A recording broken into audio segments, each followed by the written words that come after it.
quatrième et dernière séquence consacrée à Michael Schumacher sur F1i TV, F1i classique, hein, puisque nous sommes dans l'histoire du sport automobile, mon cher Ziv. Alors il y a ce comeback hein, de Michael avec Mercedes, qui aurait pu être une belle apothéose, hein, une belle touche finale à une carrière exceptionnelle et au plus grand palmarès de l'histoire de la course automobile. Il faut peut-être se souvenir quand même des raisons pour lesquelles il revient en 2010. Mais écoute, Pierre, il y avait pas mal de raisons. Hein. D'un côté, c'est vrai que sa retraite avait été précipitée un peu par l'arrivée de Kimi Raikkonen chez Ferrari et qu'il n'était pas vraiment prêt à prendre sa retraite. La preuve, c'est que les week-ends où il s'embêtait, il roulait à moto, quitte à se faire mal. Donc, oui, il y avait un manque d'adrénaline. Il y avait un manque d'adrénaline, c'est clair. Il n'était pas encore sevré. D'un autre côté, ce que j'aime bien chez Michael, c'est que il fonctionne à la passion. Il avait encore la passion de la course et que il avait vraiment envie de rouler encore, hein, parce que quitte à écorner un tout petit peu sa légende, il a pris le risque d'arriver chez Mercedes. Et ses courses de moto, il fait des courses plus ou moins discrètement dans des championnats improbables, mais c'est un vrai compétiteur. Il le fait pour s'améliorer et pour se battre avec les autres et in fine pour gagner. Hein. C'est vrai. Donc, et en plus, il y avait l'occasion d'écrire vraiment une belle histoire parce que, comme on l'avait dit dans la première émission, c'est qu'il doit beaucoup à Mercedes dans sa carrière et il n'avait pas eu l'occasion de leur rendre l'appareil, hein, parce que il avait fait les plus belles... les plus beaux chapitres de son histoire, c'était dans le fond chez Ferrari, mais pas chez Mercedes. Et donc, il avait l'occasion de retrouver son compère, Ross Brawn. Ross Brawn surtout. Mais souvenons-nous quand même que c'est Ferrari qui lui donne l'idée de revenir. Et que c'est dans une Ferrari qu'il revient, en réalité. Oui. Il y a le fameux accident de Massa à Budapest en 2009. Et du coup, eh bien, chez Ferrari, on lui propose de revenir. Oui. Et de faire un intérim... Et évidemment, là, pour lui, c'est une revanche formidable.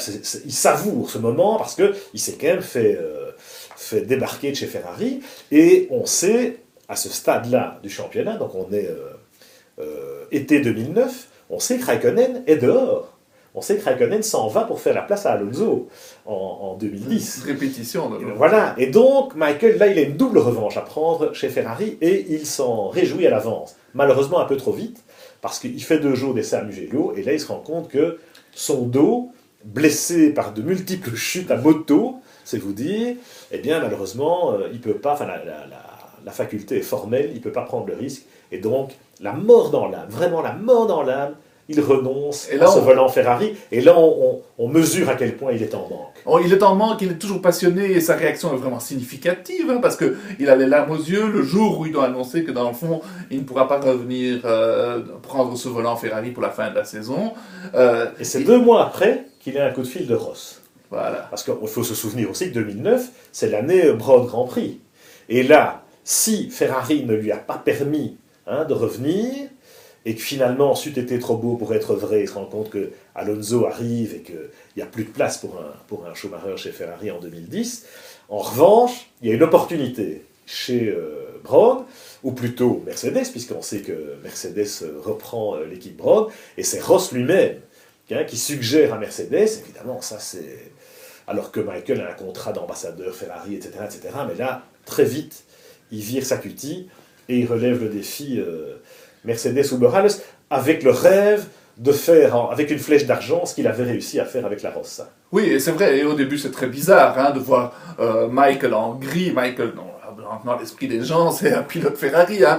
Il était ambassadeur à vie pour Ferrari, c'était parti. Et là, il se retrouve en gris, dans une équipe qui est en devenir, parce que effectivement, Brown Grand Prix avait gagné le championnat, mais ils avaient eu des problèmes financiers, ils avaient dû licencier 180 personnes, et puis la reconstruction a pris beaucoup de temps quand Mercedes a finalement mis les moyens. Bon, Michael n'a pas été ridicule du tout, parce qu'il avait fort à fait.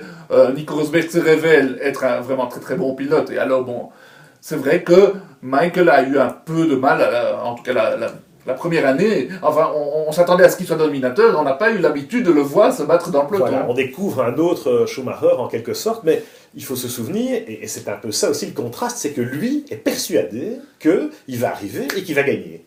D'autant plus que la Brown Grand Prix, l'écurie, la voiture, elle a gagné, elle a dominé le championnat précédent. Donc lui, dans sa tête, il est convaincu qu'il va arriver, boum boum. Et d'ailleurs, il fait ses essais à Jerez, à Barcelone, et il est effectivement compétitif au niveau des chronos. Donc lui, il se dit, bon, il faudra peut-être 2-3 courses pour se dérouiller, mais il va gagner. Et puis là, non. Non seulement il ne gagne pas, mais même pas de podium, même pas le moindre exploit, la première année en tout cas. Et un Nico Rosberg qui, lui, fait le boulot et démontre quelque part que Michael n'est peut-être pas, ou n'est peut-être plus, disons, aussi fort qu'on l'imaginait. Il est clair que chaque sportif a ce problème, c'est qu'à 40 ans, 42 ans, on n'est pas aussi bon qu'à 32 ans ou à 25 ans. Donc c'est vrai que pour Michael ça a été très difficile, et très souvent, comme il n'est pas vraiment habitué à se battre en peloton, il était au milieu d'escarmouches et de problèmes, très souvent, plus souvent qu'à son tour. Il prend des risques, il a failli se faire mal, souvenez-vous le crash avec Tonio Liuzzi au départ à Abu Dhabi, je crois. Et en qualif aussi, étant donné que Rosberg est très souvent plus rapide que lui, alors on le voit, il est en train on appelle ça overdriving. Oui, il surconduit. Il en fait trop.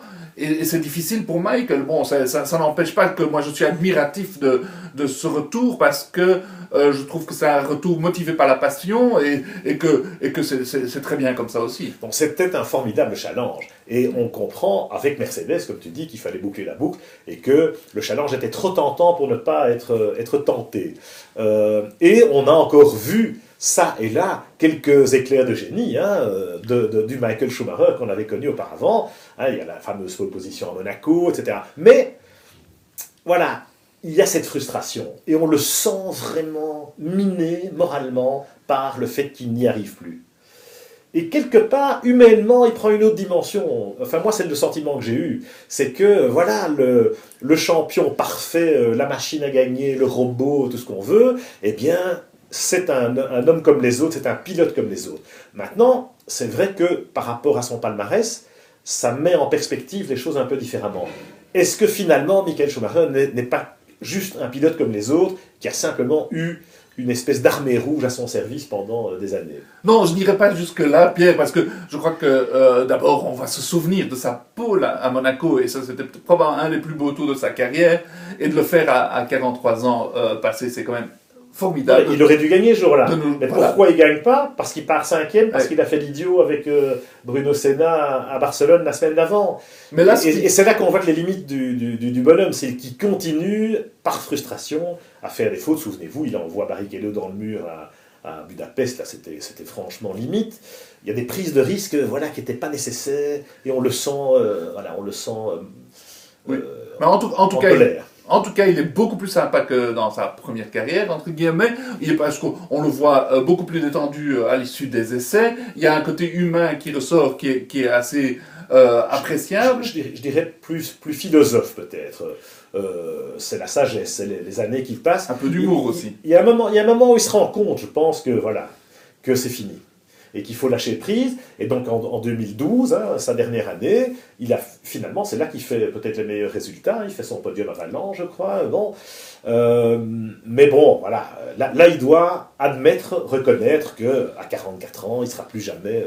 on ne peut pas être et avoir été, et qu'il doit tirer sa révérence le plus élégamment possible, le plus en douceur possible. Oui, c'est très sympa ce podium, parce que on aurait bien voulu voir une victoire. Alors, faute de victoire, une 3e place à Valence, c'était très sympa, c'était émouvant à voir, mais il faut saluer son immense carrière et se souvenir des grands moments. Juste pour conclure, Mercedes, il y a quand même Rosberg qui gagne en Chine, donc la voiture, parfois, il parvient, et ils ont ces problèmes d'adaptation aux pneus, etc.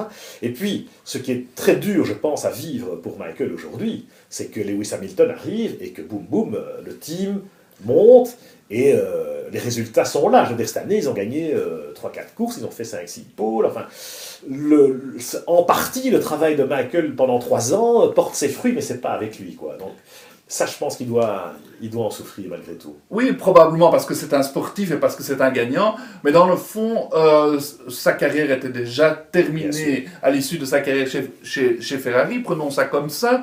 Et il a écrit une immense page du sport automobile, de la course, de la Formule 1. il est incontournable, il est le Meister, le Baron Rouge, quoi. Hein. Alors, 7 titres mondiaux, on se disait, impossible à approcher un jour, 91 victoires, c'est des records inatteignables. Et puis maintenant, on voit Sébastien Vettel qui s'est mis en marche avec sa machine à gagner à lui, Red Bull Racing, et qui est un peu le baby Schumi, comme on l'a appelé au début de sa carrière. Mais effectivement, c'est un peu le moule Schumacher, c'est un peu le même format, la même mentalité.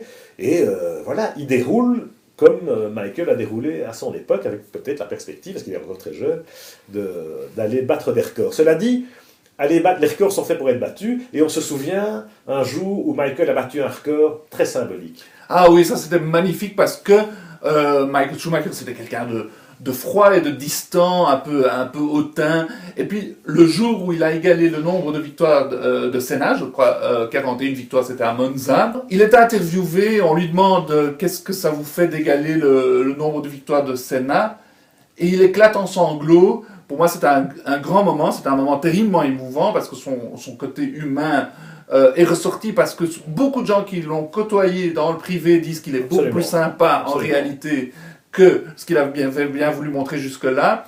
Et le fait qu'il éclate en sanglots a montré que l'histoire de la course, le monument Senna, qu'il a vu mourir devant ses yeux, dans le fond, ça l'avait marqué très fort et qu'il était humain, tout compte fait. Moi, j'irais au-delà, parce que j'étais à Monza en 2000. Il y a un contrat renouvelé aussi pour Michael chez Ferrari. Enfin, ça se passe pas toujours, il ne faut pas croire que ça s'est passé tout à fait dans l'huile. Et puis, il y a ce record de Senna, auquel il n'a pas vraiment pensé, je ne pense pas. Donc, il est pris de court dans cette conférence de presse, et comme tu dis, il craque. Il craque, vraiment en larmes. Il y a son frère qui est là, Ralph, qui est sur le podium, heureusement, qui est à côté de lui, qui le réconforte. Il craque à l'évocation du nom de Senna. Parce que Senna, c'était son idole à lui. Il était à Nivelles en 1980, en championnat du monde de karting. Michael, il avait 11 ans. Il était là, il a vu le casque jaune. Et il a été fasciné par Senna toute sa carrière. Il s'est mesuré à Senna au début de sa carrière. Et on se souvient évidemment des premiers Grands Prix de 1994. Et de ce week-end Imola, dont on va reparler malheureusement tout au long de l'année, parce que c'est les 20 ans, et je pense que Michael a une forme de culpabilité par rapport à ce qui est arrivé, parce que voilà, c'est lui qui a poussé Senna dans ses retranchements, c'est Benetton peut-être, avec des moyens pas tout à fait catholiques, qui a poussé Williams et Senna à aller chercher le dernier carat, peut-être cette colonne de direction, peut-être... Enfin, je veux dire, on peut évidemment pas dire que Michael est responsable de la mort de Senna, ne nous méprenons pas.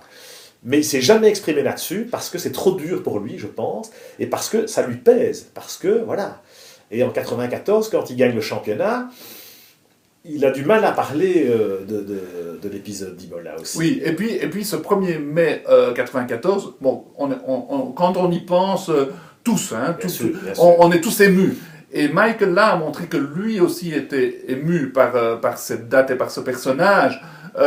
Et donc ça c'est très sympa parce que effectivement, au-delà de la carapace et du winner absolu, etc., il y a un homme en dessous, un homme sensible, et ça a été beau à voir. Alors c'est vrai que c'est un homme en privé beaucoup plus détendu, c'est un type très intelligent, c'est un type qui peut être charmant.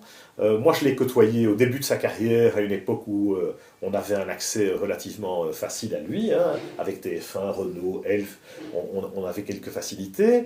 À la fin de sa carrière, pas tellement longtemps, j'ai eu l'occasion de faire une interview en one-to-one, ce qui est très très rare, ce qui était interdit, impossible. Donc ça aussi, ça a participé à cette image de robot, quelque part. Et puis quand on est en privé avec lui, le gars, il peut se montrer assez détendu, assez curieux des choses de la vie, et s'exprimer pas mal à ce sujet. Donc voilà, je me dis qu'en vieillissant, Michael va peut-être prendre une autre dimension, et qu'on va peut-être le voir revenir dans la course, mais sans avoir un rôle vraiment laborieux, je dirais. On a essayé, on l'a imaginé comme manager chez Mercedes, etc., et il a décliné. Je pense que ça va être une icône. Ça va être peut-être le Fangio du 21e siècle, parce que voilà, il a ce palmarès, et ça, personne ne pourra le lui reprendre. Ça c'est vrai, et pour toute une génération, Michael Schumacher, c'est le pilote par excellence, le pilote de Formule 1. Son palmarès parle pour lui, ses exploits innombrables parlent pour lui, donc je veux croire que toute une génération va se souvenir de lui comme ça. Voilà ce que vous pouvez dire sur le Kaiser, Michael Schumacher.